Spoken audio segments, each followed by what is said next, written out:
Excellent. Excellent job, Shady. Great demo. Ready? Check. Check. Hey. Good girl.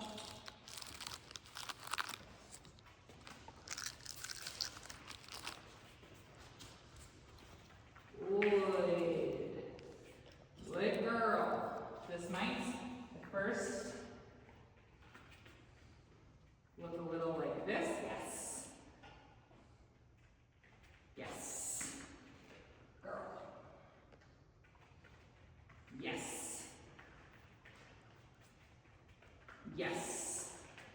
Good. Yes. Super. Ready, ready? Ah, great. Very smart. Yes, Good boy. girl. Stay. Good job. Good boy. Good boy. Yes, girl. Amazing. So, when we first start, we're going to start close to the wing, and we're going to help them a bit by maybe placing a cookie here, there, to help them to understand that we want them to turn away from us. Yeah, that's good. And then once that starts to get pretty fluid, and it's okay if they turn back towards you like that, it's all good. Yes, good. But what we want them to do is turn away and go away. I highly recommend not doing this on a single wing, always having a jump setup, even if there's no bar, because it is a skill that is very relevant to there being a full jump. There, yeah? Good girl, that's really, really smart. Yes. Okay, that's really good. The other way, like Jess was using her other arm, you can check. You can use that arm. I'm using the verbal there because Shady doesn't know for that off arms, but you can use this arm. I do not recommend this. I do not recommend turning your entire body and facing the dog to pull them through. It's inefficient. It's so inefficient. Let me tell you one of the threadle moves that I use the most with Shady, even in our early career coursework. Ready? Go check.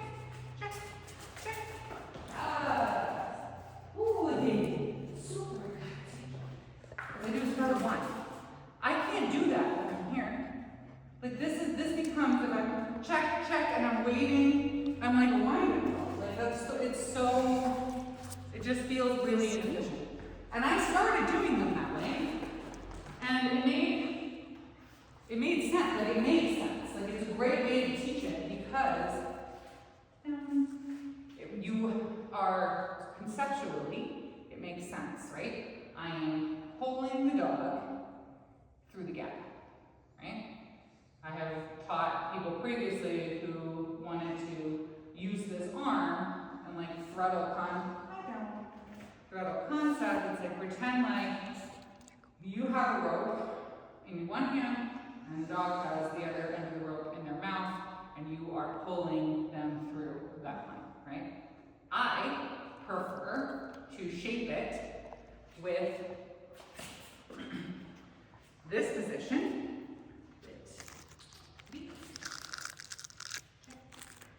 With this position. Because this to me is something, so it's dog side, be careful. Dog side hand, dog side foot. And check. Yes. Wow, super. That's a really nice, good girl. Can you do from the other side for good measure? What do we think? Ready? Check. Yes.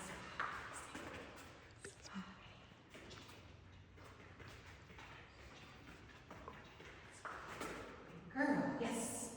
Search. Good girl. Amazing. Ooh, so I like the pointing. Good. You can tell, like, she understands that physical position. in the absence of my verbal as well, which is exactly what I want. Good girl, very good. And you can play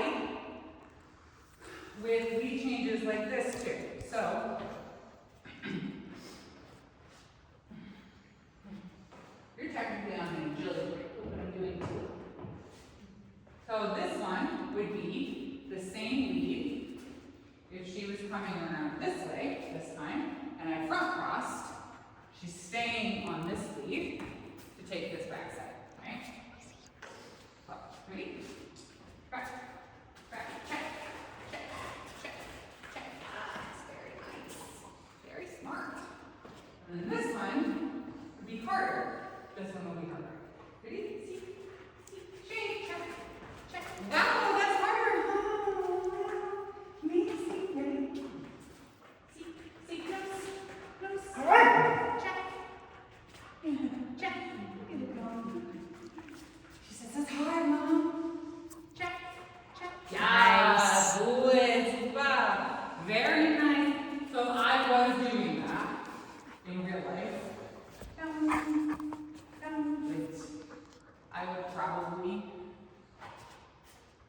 give her a lot more space to be able to make that lead change in real life and real speed. And I would probably start that around the clock more along the lines of this, because it is a shallower angle for her to have to approach the lead change. It's not as difficult. Yes, good girl. Super. Okay, so we're going to count